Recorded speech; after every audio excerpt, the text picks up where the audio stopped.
Welcome to another installment of Let Me Show You Something with St. Paul Fire Inspectors.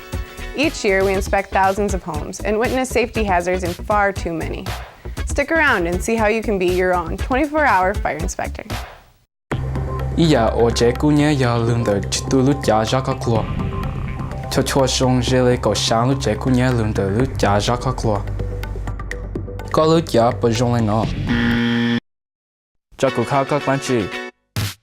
Có lúc giá kunya vì mua plop lá. Có plop lá ya iya không ổn gì tao dùng gì cho hú có lúc giá ra các lúa. Nó ya ít cho chú ý e ba có lúc giá chỉ sau kunya. Tu có lúc giá thầu sĩ ta.